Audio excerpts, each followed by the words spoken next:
রাসূলুল্লাহ সাল্লাল্লাহু আলাইহি ওয়াসাল্লাম ইরশাদ করেছেন যে প্রত্যেক মানুষের আমলের প্রতিদান 10 গুণ পর্যন্ত বৃদ্ধি করা হয়। প্রত্যেকটা মানুষের মুসলিম মুমিনের আমলের প্রতিদান 10 গুণ পর্যন্ত বৃদ্ধি করা হয়, কিন্তু সওম ব্যতীত, সওম বা রোজা ব্যতীত। আল্লাহ রাব্বুল আলামিন এই ব্যাপারে বলেছেন যে ইল্লা সওম, সওম ছাড়া ফাইন্নাহু লি ওয়া আনা আজজি বিহি, সওম আমার জন্যে আর আমি নিজে আল্লাহ স্বয়ং তার প্রতিদান দিব। এখানে কোনো 10 গুণ, 27 গুণ, 70 গুণ কোনো নাম্বার বা ফিগার এখানে আল্লাহর জন্য প্রযোজ্য নয়। অসীম নেকি আল্লাহ পাক দিবেন সওমের মধ্য দিয়ে, এটা আমরা মাথায় রাখি। দ্বিতীয় একটা হাদিস আমি কোট করেছি, যেটা আমি আগেও বলেছিলাম একটা মাহফিলে, যে রাসূলুল্লাহ সাল্লাল্লাহু আলাইহি ওয়াসাল্লাম 3টা সিঁড়িতে উঠে 3 বার আমিন বলেছিলেন। প্রথম সিঁড়িতে তিনি বলেছেন সেই ব্যক্তির জন্য ধ্বংস যে ব্যক্তি রমাদান মাস পেয়েছে কিন্তু রমাদান মাসকে পেয়েও তার গুনাহ মাফ করাতে পারে নাই, তিনি বলেছেন আমিন।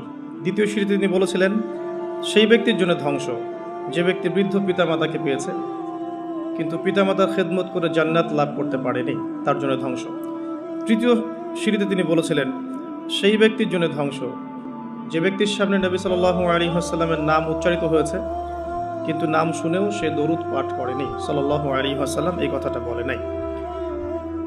একটা হাদিস আমি কোট করেছি আপনাদের জন্য, মুসনাদ বাজ্জারের হাদিস নাম্বার 1039। আল্লাহ রাব্বুল আলামিন নিজের উপর অবধারিত করেছেন, এভাবে হাদিসটা এসেছে যে আবু মুসা আশআরী রাদিয়াল্লাহু আনহু থেকে বর্ণিত, রাসূলুল্লাহ সাল্লাল্লাহু আলাইহি ওয়াসাল্লাম বলেছেন আল্লাহ পাক নিজের উপর অবধারিত করে নিয়েছেন যে যে ব্যক্তি আল্লাহর সন্তুষ্টির জন্য গরমের সময় সওম রাখবে, গ্রীষ্মকালে সওম রাখবে, পিপাসার্ত থাকবে, আল্লাহ রাব্বুল আলামিন কিয়ামতের দিন, তৃষ্ণার দিন তাকে পানি পান করাবেন ইনশাআল্লাহ। এরপর একটা হাদিস আছে যেটা হচ্ছে জান্নাতের দরজার ওয়াদা। রাসূলুল্লাহ সাল্লাল্লাহু আলাইহি ওয়াসাল্লাম ইরশাদ করেছেন জান্নাতে একটা স্পেশাল দরজা আছে যার নাম রাইয়ান। কিয়ামতের দিন শুধুমাত্র এই দরজা দিয়ে রোজাদারদেরকেই প্রবেশ করানো হবে। যখন তারা প্রবেশ করবে এই দরজা বন্ধ করে দেওয়া হবে, তাদের পরবর্তীতে এই দরজা দিয়ে কেউ প্রবেশ করতে পারবে না। হাদিসটা সহিহ বুখারীর মধ্যে এসেছে, মুসলিমে এসেছে 1152 নম্বর হাদিস। আরও কিছু হাদিস আমরা পড়ে সামনে যাচ্ছি। নবী করিম সাল্লাল্লাহু আলাইহি ওয়াসাল্লাম ইরশাদ করেছেন যে সওম এবং কোরআন, আমি আবারও বলছি রমাদান মাসে কোরআন নাজিল হয়েছে, আর এই হাদিসেও এসেছে সওম এবং কোরআন কিয়ামতের দিন বান্দার পক্ষে সুপারিশ করবে। সওম বলবে ইয়া রব, হে আমার রব, আমি তাকে খাবার এবং যৌন প্রবৃত্তি থেকে বিরত রেখেছিলাম, অতএব তার ব্যাপারে আমার সুপারিশ কবুল করুন। কোরআন বলবে হে আল্লাহ, আমি তাকে রাতের বেলা ঘুম থেকে বিরত রেখেছি, সে রাত জেগে আমাকে তেলাওয়াত করেছে, মানে কিয়ামুল লাইল এবং তাহাজ্জুদ এবং তারাবির সালাতে তেলাওয়াত করেছে, হে আল্লাহ আপনি তার পক্ষে আমার সুপারিশ কবুল করুন। রাসূলুল্লাহ সাল্লাল্লাহু আলাইহি ওয়াসাল্লাম বলছেন তাদের উভয়ের সুপারিশই কবুল করা হবে ইনশাআল্লাহ তাআলা। হাদিসটা মুস্তাদরাক হাকিমে এসেছে 2080 নম্বর হাদিস। আরেকটা বিখ্যাত হাদিস যেটা আপনারা সবাই জানেন যে মান সামা রমাদান ঈমানান ওয়া ইহতিসাবান গুফিরা লাহু মা তাকদ্দামা মিন যামবিহি, যে ব্যক্তি ঈমানের সাথে সওয়াবের আশায় রমাদান মাসের সবগুলো সওম রাখবে, ঈমানের সাথে সওয়াবের আশায় রমাদান মাসের সবগুলো সওম রাখবে, রাসূল সাল্লাল্লাহু আলাইহি ওয়াসাল্লাম বলেছেন গুফিরা লাহু মা তাকদ্দামা মিন যামবিহি, তার পূর্বের জীবনের সমস্ত গুনাহ আল্লাহ পাক মাফ করে দেবেন ইনশাআল্লাহ। অন্য হাদিসে এসেছে যে ব্যক্তি রমাদান মাসে সওম রাখবে দিনের বেলা এবং রাতের বেলা কিয়ামুল লাইল করবে বা তারাবির নামাজ পড়বে বা তাহাজ্জুদ আদায় করবে, গফির লাহু মা তাকদ্দামা মিন যামবিহি, তার পূর্বের সমস্ত গুনাহ আল্লাহ পাক মাফ করে দেবেন। রোজাদারের আনন্দের মুহূর্ত সম্পর্কে হাদিসে এসেছে যে আবু হুরায়রা রাদিয়াল্লাহু আনহু থেকে বর্ণিত আছে, নবী করিম সাল্লাল্লাহু আলাইহি ওয়াসাল্লাম বলেছেন যে রোজাদারের জন্য দুটা আনন্দের মুহূর্ত আছে যখন সে আনন্দিত হবে। তার প্রথমটা হচ্ছে যখন সে ইফতার করে এবং দ্বিতীয়টা হচ্ছে যখন সে তার রবের সাথে সাক্ষাৎ করবে, মিলিত হবে। এই দুটো সময়ে আল্লাহ রাব্বুল আলামিন তাকে আনন্দিত করে দিবেন ইনশাআল্লাহ তাআলা। অন্য বর্ণনা এসেছে যে যখন সে আল্লাহর সাথে মিলিত হবে বা আল্লাহর সাথে সাক্ষাৎ করবে কিয়ামতের দিন, আল্লাহ পাক তাকে এত পুরস্কার দিবেন যাতে সে আনন্দিত হয়ে যাবে ইনশাআল্লাহ আযজা ওয়া জাল্লা। হাদিসটা বুখারীতে এসেছে 1904 নম্বর হাদিসে। আরেকটা হাদিস কোট করেছি আমি, সেটা হচ্ছে হযরত আব্দুল্লাহ বিন আমর রাদিয়াল্লাহু আনহু থেকে বর্ণিত আছে, রাসূলুল্লাহ সাল্লাল্লাহু আলাইহি ওয়াসাল্লাম ইরশাদ করেছেন যে ইফতার করার সময় যখন সায়েম ব্যক্তি ইফতার করবে, ইফতার করার সময় সে যেন দোয়া করে, ইফতার করার সময় সে যেন দোয়া করে, কারণ তখনকার দোয়া ফেরত দেয়া হয় না, অর্থাৎ দোয়া কবুল হবে রোজাদারের ইনশাআল্লাহ আযজা ওয়া জাল। আর এই হাদিসটা আমি এবারই প্রথম পেয়েছি, আগে আমি এই টপিক নিয়ে কথা বলার সময় হাদিসটা কোট করিনি কখনো। আমার কাছে মনে হলো যে হাদিসটা শেয়ার করা দরকার। হাদিসটা এসেছে মুসনাদ আহমদের মধ্যে 23,070 নম্বর হাদিস, যে হযরত আব্দুল্লাহ ইবনে আব্বাস রাদিয়াল্লাহু আনহু থেকে বর্ণিত আছে, রাসূলুল্লাহ সাল্লাল্লাহু আলাইহি ওয়াসাল্লাম ইরশাদ করেছেন যে মাসের 3টা সওম, এক মাসের 3টা সওম আমরা যেটা রাখি, মাসিক 3টা সওম আইয়ামে বীজের, এবং বছরের 1 মাসের সওম অর্থাৎ রমাদান মাসের সওম, এই দুটো কাজ মানুষের অন্তরের রোগ, মনের যে রোগগুলো আছে, স্পেশালি এখানে লেখা আছে মনের রোগের মধ্যে বললাম যে ইয়া রাসূলুল্লাহ সাল্লাল্লাহু আলাইহি ওয়াসাল্লাম, আমাকে এমন একটা কাজের কথা বলে দিন যেই কাজটা করলে আমি নাজাত পেয়ে যাব বা আমি জান্নাতে চলে যাব ইনশাআল্লাহ, আমি পুরস্কার পাবো ইনশাআল্লাহ, জাহান্নাম থেকে বাঁচবো। নবী করিম সাল্লাল্লাহু আলাইহি ওয়াসাল্লাম বললেন, তুমি সওম রাখো, কেননা এর চেয়ে তুলনীয় কোনো আমল নেই। তিনি বলছেন, আমি আবারও জিজ্ঞাসা করলাম আর কি করবো ইয়া রাসূলুল্লাহ? তিনি বললেন, তুমি সওম রাখো, এর সমতুল্য কিছু নেই। তিনি বলছেন, আমি আবারও বললাম ইয়া রাসূলুল্লাহ, এরপর আমি কি করব? তিনি বলছেন, তুমি সওম রাখো, এর সমতুল্য কোনো আমল নেই। এগুলো আপনারা আগেও শুনেছেন, তবে আমি ফজিলত থেকে শুরু করলাম এই কারণে যে আমরা এগুলোর সামারি যদি মাথায় নেই তাহলে বিষয়টা এমন দাঁড়াচ্ছে যে রমাদান মাস কোরআন নাজিলের মাস, যে মাসটা মুসলিমদেরকে তাকওয়া দিবে, শক্তি দিবে, ঈমানের শক্তি, যার ফলশ্রুতিতে মুসলিমরা ইনশাআল্লাহ আল্লাহ পাকের জমিনে আল্লাহ পাকের দিনটা প্রতিষ্ঠা করতে পারবে, নিজের ব্যক্তি জীবনে পারবে, পরিবারে পারবে, আস্তে আস্তে সমাজে আল্লাহ পাক সামর্থ্য দিলে আরও বড় পরিসরে।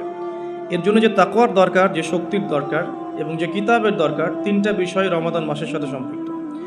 এর ফজিলত সম্পর্কে আমরা জানলাম যে আমরা যদি আল্লাহর সন্তুষ্টির জন্য এই পুরো মাস সওম রাখি ঈমানের সাথে, আল্লাহ পাক পূর্বের সমস্ত গুনাহ মাফ করে দিবেন। আমরা জানলাম রোজাদারের মুখের গন্ধ আল্লাহর কাছে মিশক আম্বরের চেয়ে বেশি প্রিয়। আমরা জেনেছি এই মাসে কোরআন নাজিল হয়েছে। আমরা জেনেছি রোজাদারদেরকে রাইয়ান নামক দরজায় প্রবেশ করানো হবে। নবী করিম সাল্লাল্লাহু আলাইহি ওয়াসাল্লাম স্পেশালি নসিহত করছেন, তুমি সওম রাখো, এর চেয়ে সমতুল্য কোনো আমল নেই। এটা আমাদের হিংসা বিদ্বেষও দূর করবে। এরকম অসীম ফজিলতপূর্ণ এই মাসে কিভাবে আমরা এটাকে ইফেক্টিভ রমাদান হিসেবে কাটাতে পারি, এটাই চ্যালেঞ্জ। এবং আমার টপিকটা এটাই। আমি এতক্ষণ যে কথাগুলো বলেছি এগুলো শুধু ভূমিকা, আমি মূল জায়গায় এখন যাচ্ছি যে কিভাবে আপনি এবং আমি রমাদান মাসের এই পুরো সময়টাকে ইফেক্টিভলি কাজে লাগাতে পারবো, যাতে করে এই উদ্দেশ্যগুলো অ্যাচিভ করা যায়। উদ্দেশ্যগুলো মাথায় রাখবো। ওই ব্যক্তি হতভাগা যে ব্যক্তি রমাদান মাসকে পেয়েছে কিন্তু গুনাহ মাফ করাতে পারে না, এই হাদিসটা মাথায় রাখবো। আর ফজিলতের হাদিসগুলো মাথায় রাখবো। কিয়ামুল লাইলের ফজিলত, রমাদানের সওম রাখার ফজিলত, রাইয়ান নামক দরজা, জান্নাতের উঁচু মাকাম, আল্লাহর কাছে সুপারিশ করা, এগুলো মাথায় রাখছি।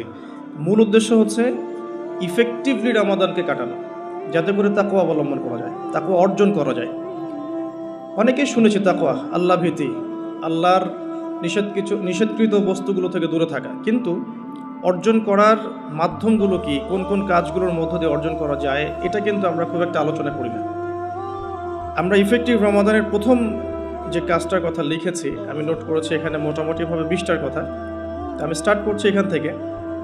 ইফেক্টিভ রমাদান শুরু হবে কিন্তু আমাদের আজকে মানে সন্ধ্যার পর থেকে আর কি।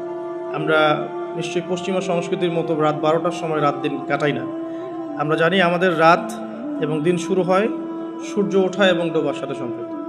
সূর্য ডুবে গেলেই আমরা এখন রমাদানে প্রবেশ করছি। আমরা দোয়া করি আল্লাহর কাছে, আল্লাহ পাক যেন আমাদেরকে সুস্থ শরীরে রমাদানের সমস্ত সওমগুলো রাখার তৌফিক দান করেন এবং রমাদান মাসটাকে ইফেক্টিভলি কাটানোর তৌফিক দান করেন। আমরা আমাদের চেষ্টাগুলো অব্যাহত রাখবো, বাকিটা আল্লাহ রাব্বুল আলামিন কবুল করার মালিক। আল্লাহ পাক চাইলে অল্প আমলেই নাজাত হয়ে যাবে ইনশাআল্লাহ আযজা ওয়া জাল। সেই নামাজের সৌন্দর্য সম্পর্কেও কিন্তু কথা এসেছে। আয়েশা রাদিয়াল্লাহু আনহা বলেছেন, তুমি আমাকে সেই নামাজের সৌন্দর্য সম্পর্কে জিজ্ঞেস করো না।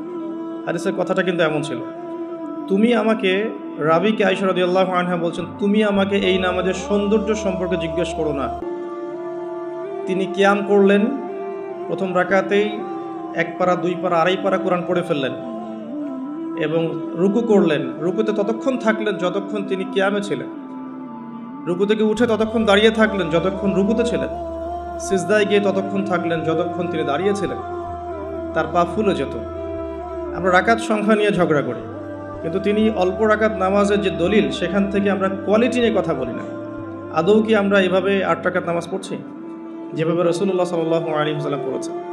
রাকাত সংখ্যাটা বড় কথা নয়, বড় কথাটা হচ্ছে যে আমাদের নামাজের কোয়ালিটিটা কতটুকু হচ্ছে, নামাজের ধীর স্থিরতা কতটুকু হচ্ছে, কতটুকু কোরআন তেলাওয়াত করছি, রুকু সিজদা কত লম্বা করছি।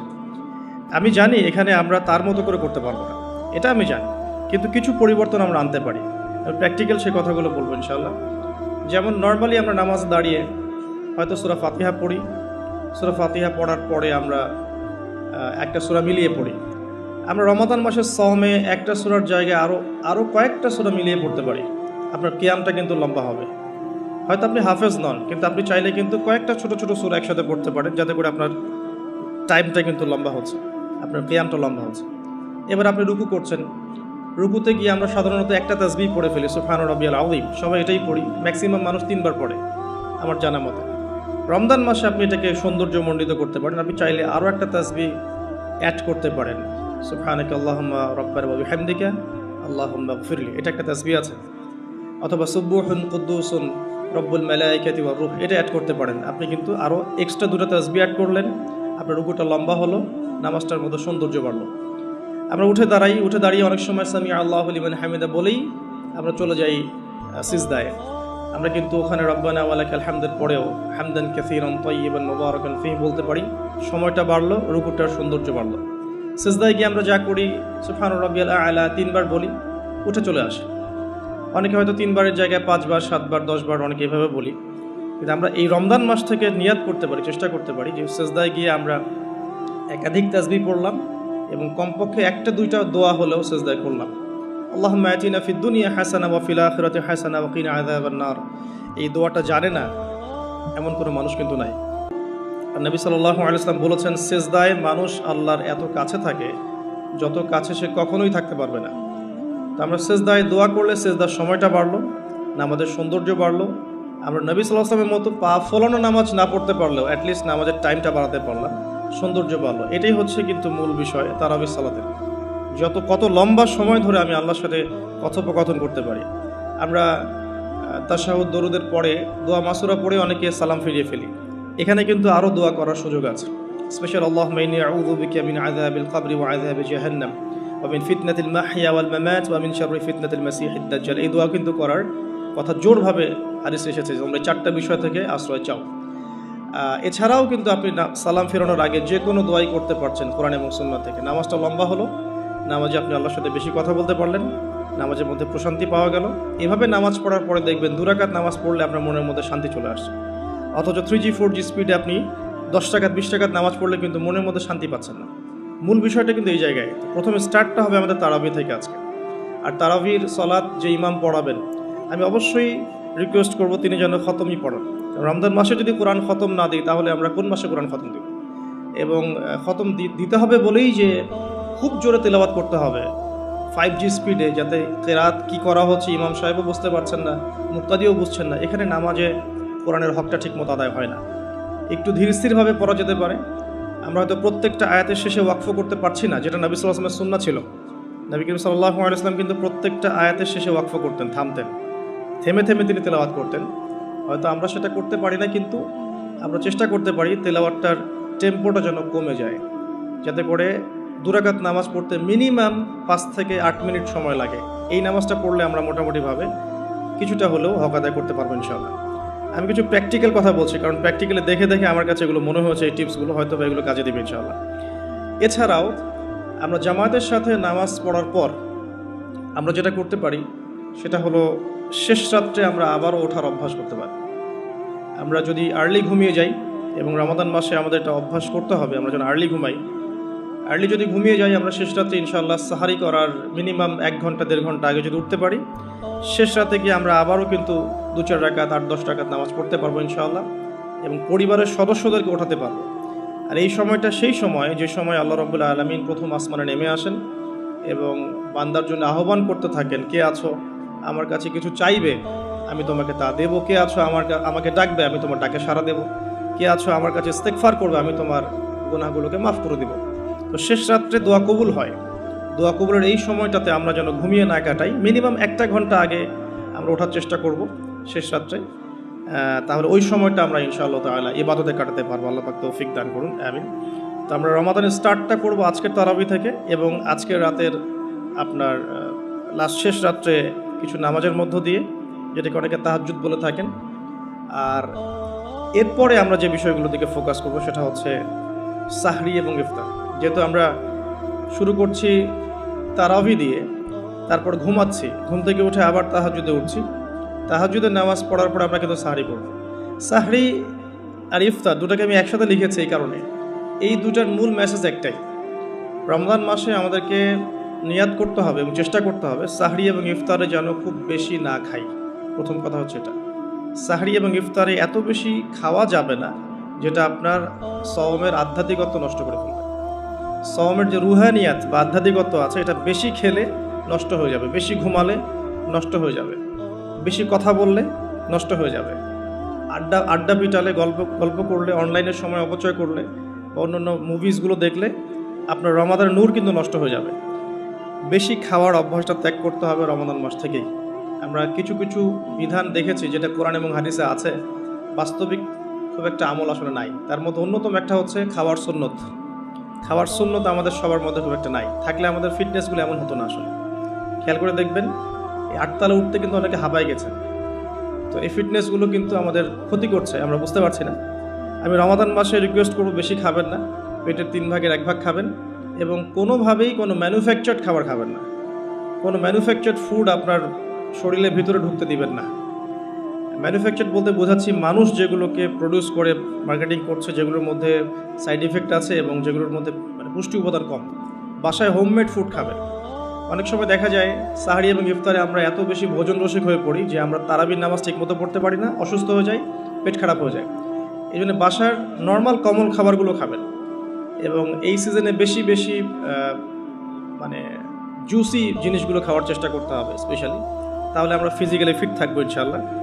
আর শরীর সুস্থ রাখতে হবে এই কারণে, যাতে করে আমরা আল্লাহর ইবাদত বেশি বেশি করতে পারি।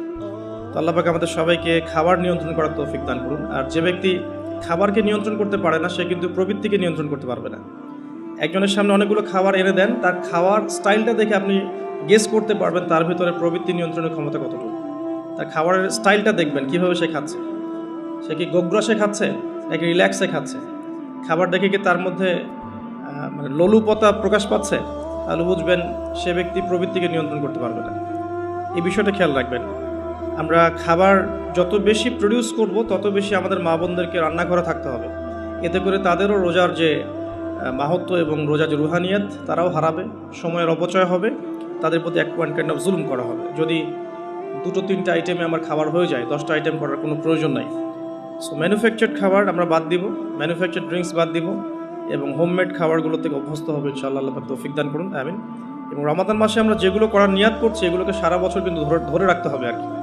আল্লাহ রাব্বুল আলামিন আমাদেরকে তৌফিক এনায়েত করুন, আমিন।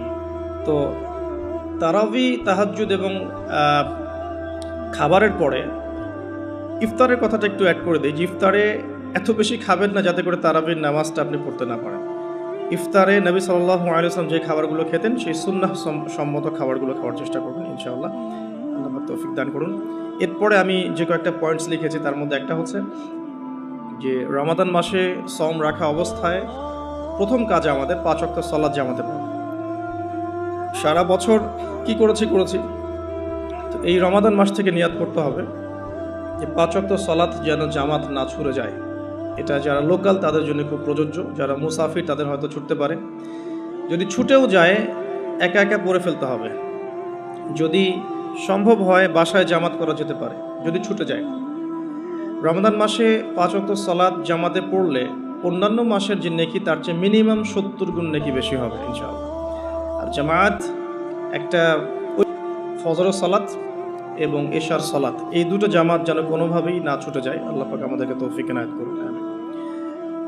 ফরজগুলো আদায়ের পাশাপাশি এরপরে আমি নোট করেছি, রমাদান মাসে ডেইলি 12 রাকাত সুন্নাহ আদায় করার চেষ্টা করা উচিত।